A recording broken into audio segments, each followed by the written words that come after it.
everyone, and welcome to the Time to Cook Club Advanced and to your online class. So today we're making Easter egg brownies.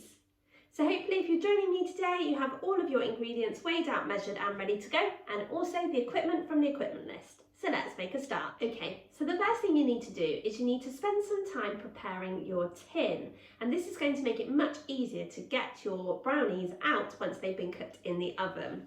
So the first thing you need to do is line your tin at the bottom and the sides with some tin foil. So I've just ripped off 2 pieces of tin foil about this size.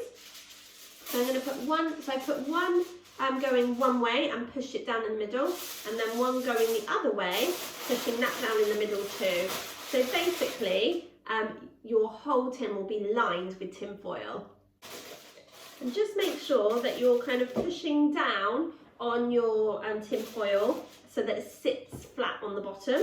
Okay, that might mean like lifting up the tin foil from the edges and then kind of dropping it back down again.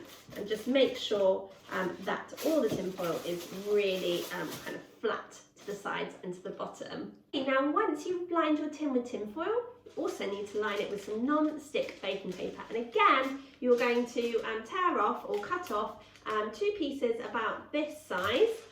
One is going to go one way, like so, and the other is going the other way. So you will need to put a little bit of butter on the bottom of your tin, on the tin foil, as this is going to act like kind of glue to stick down the non-stick baking paper.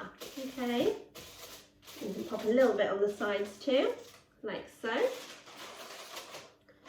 and then just pop that down. So again, you want the non-stick baking paper to line the sides and the bottom of the tin, okay? And again, you pop some butter on the bottom of the non-stick baking paper, because again, this is going to act like glue for your other sheet. And you can pop it on the other sides as well. Just currently got the tin foil on. And you're going to pop the non-stick baking paper into the tin. So basically you've just double lined your tin, and this is because the brownie mixture can leak out quite easily. Okay, so just push down on that non-stick baking paper. Make sure you've got a really nice flat area to pop your brownie in, like so. So it's really important that we spend time before any bake preparing our tin, because it helps us to be able to get out our bake once it's been cooked in the oven. So once you've prepared your tin, you can literally just put it to one side, and we don't need to worry about that until our brownie batter is ready to go into the tin. So now what you'll need to do is you'll need a microwavable proof bowl, and what you're going to do is you're going to get your bar of dark chocolate, and you're just going to break it into smaller pieces, like so. And you're going to pop those pieces into your microwavable bowl.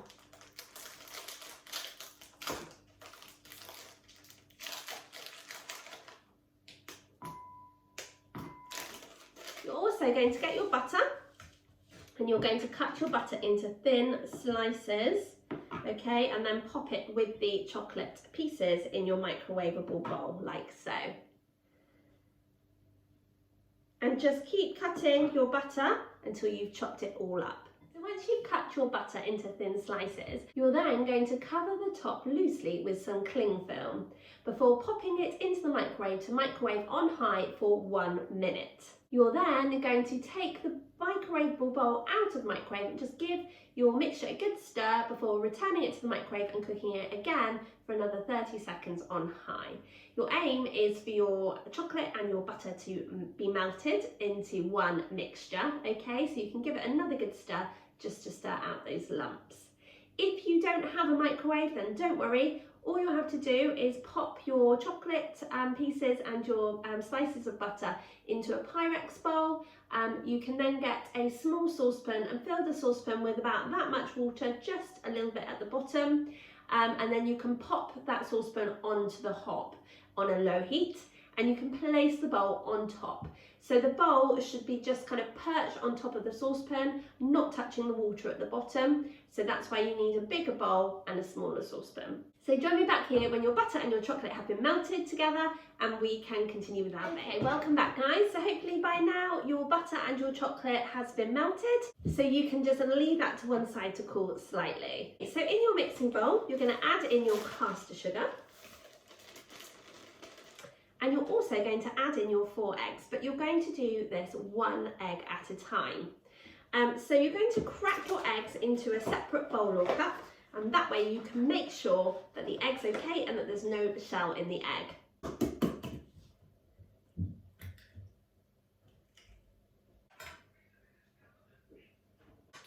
Okay, and once you've added one, you're just going to keep adding them until you've added all 4 eggs.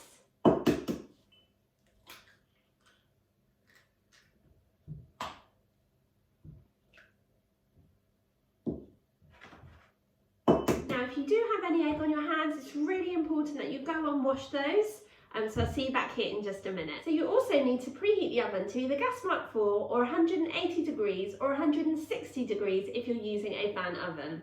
It's really important to preheat the oven before any bake, and that way the oven will be at the perfect temperature when you're ready to pop your bake into it. So you should have in your mixing bowl your caster sugar and your 4 eggs, and you're just going to use a whisk to just whisk up those 2 ingredients together.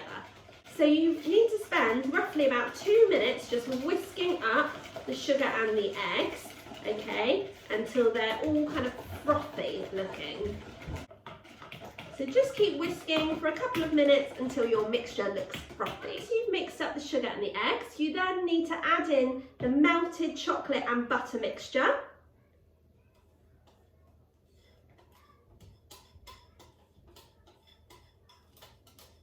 And again, you're going to whisk the mixture until all the mixture is one colour. So you don't really want any kind of dark streaks in the white of the batter. You want it all to be a lovely chocolatey mixture.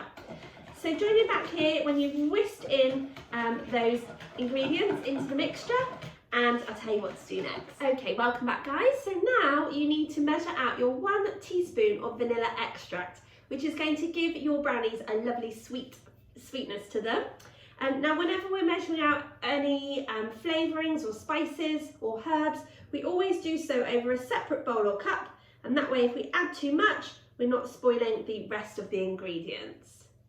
And again, once you have measured out the vanilla extract, you can use your whisk to whisk up the ingredients again to just mix in that flavouring. Now what you need to do is you need to add your flour, but we're going to add it in by sieving it into the mixture, okay?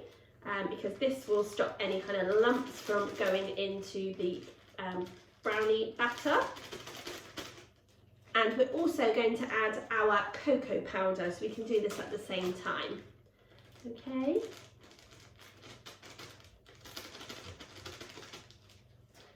And we can use our spoon to just kind of draw circles in the flour and the cocoa powder to push these 2 ingredients down through the holes of the sieve and into the mixing bowl. So I would suggest keeping your spoon nice and low down at the bottom of the sieve, as this will stop the flour and the cocoa powder from kind of puffing up in your face. Great work guys, well done. And now with a spoon or a spatula, you're just going to fold that the flour and the cocoa powder into your mixture. So when we fold, just a quick reminder, we're not stirring, we're making the letter S shape and then we're slashing down, doing this motion, okay? Because we don't want to lose the air that we put into our brownie when we whisked up the eggs and the sugar together, okay? So just keep going until you have folded in all of the flour and the cocoa powder. Make sure that you use your spoon to scrape the sides of the bowl, so you're really mixing that in because you don't want like a big clump of flour. And also check the bottom of your mixture when you think you've done, because sometimes you'll see some flour or cocoa powder right at the bottom, okay?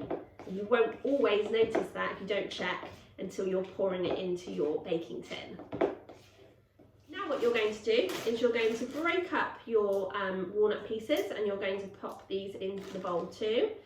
You can do this really easily with just using your hands, that's absolutely fine. Or if you want to, you can use a knife and chop them on a chopping board, it's up to you. But you want them to be quite chunky because you want people to be able to kind of notice that the walnuts are in the brownie too, okay? So just keep going until you have broken up your walnuts into smaller pieces, and I'll tell you what to do next. Hopefully by now you have broken up your walnut pieces into small chunks with your hands, okay? You now need to add in your 50 grams of chocolate chunks, okay? Like so. And then using a spoon, you're just going to kind of fold those in too, okay? Because you want those to be kind of distributed amongst the brownie. So when you've added all of those ingredients, you can then pour the brownie batter into your pre-prepared cake tin.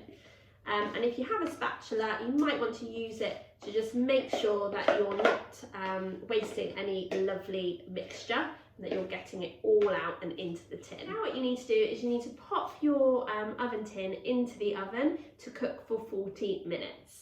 You can test whether the brownie is cooked by popping a sharp knife into the middle. The middle of the brownie should feel soft though. And if the brownie is browning too quickly, then you can always cover the whole cake tin with tin foil. So what I'm going to do is I'm going to set my timer for 30 minutes, and then I'm just going to double check that the top of the brownie isn't browning too quickly.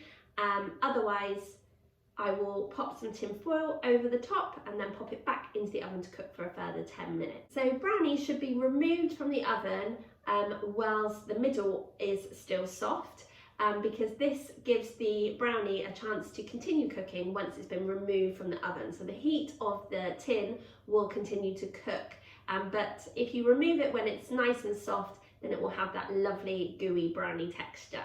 So join me back here when your brownie has been cooking for about 30 minutes. Because what we're going to do is we're going to prepare a topping which we're going to pop onto the brownie whilst it's still hot, okay? So join me back here in 30 minutes time and I'll show you. Okay, welcome back guys. So hopefully by now your brownie has been cooking for 30 minutes. So now what you need to do is you need to break up your milk chocolate and also your white chocolate and pop them into microwavable bowls. You need to melt the chocolate either in the microwave as you did before, or on the hob if you don't have a microwave, until the chocolate has melted and you can kind of drizzle it, okay? Please do keep an eye on your chocolate because it's really, really easy to burn chocolate, okay? So you want it to be nice and melted, okay, not lumpy, but make sure you catch it before it starts to burn. So join me back here when you have melted your chocolate and I'll show you what to do next. Okay, welcome back guys. So hopefully by now your brownie has been cooking for 40 minutes. Please do be super careful because your brownie and the tin that it's been cooking in will be absolutely boiling. So now what you're going to do is you're just going to drizzle over the top of your brownie your milk and your white chocolate, okay? So literally just drizzling it over. So I'm going kind of one way on the diagonal and then the other way, like so. So this is just going to be an extra chocolatey treat. And when you've popped on the milk chocolate, you can then pop on the white chocolate, okay? So just give it a stir again, just to make sure it's got no lumps, and then just drizzle on the white chocolate on top, okay? Like so. Just make sure that you use your spoon to get all of that lovely chocolate out. If you want to, you can use a skewer to just mix these two different flavours of chocolate together. So I'm just going to use a knife and I'm literally just going to go up and down to kind of muddle the two colours together, like so, okay? You get a nice kind of feathered effect of the chocolate. And then once you've kind of muddled the colours together, if that's what you want to do, you then get your mini eggs and you just sprinkle your mini eggs over the top of your brownie, okay? like so. And just kind of dot them all over the top of the brownie, kind of try and evenly space them out, otherwise someone's going to get loads and somebody else will get none. Okay, and then what you're going to do is you're going to very carefully return your brownie to the oven to cook for a further 8 minutes, okay? And this is just going to kind of cook the chocolate on top. It's going to bake the chocolate, which is going to make the chocolate taste amazing. So join me back here in 8 minutes time and we can look at our chocolate Easter egg brownies together. Okay, welcome back guys. So hopefully your brownie has been cooking again for a further 8 minutes just to cook the mini eggs on top. And there you have your chocolate Easter egg brownie. So don't try and remove your brownie from the tin for at least 20 minutes, okay? So when your brownie has been resting in the tin for another 20 minutes, you're going to pull the brownie out or lift it out by lifting up the tinfoil strips before cutting it into squares. And all you have to do then is to decide who you would like to share it with. So thank you so much for joining me today to make your chocolate Easter egg brownie. I really hope you enjoyed making it with me, but more importantly, I hope you enjoyed eating it and sharing it with your friends. I really look forward to cooking with you guys again next week when we'll be back with another delicious bake from our Easter treats menu. Thanks so much for joining me. Have a great week, guys. Bye.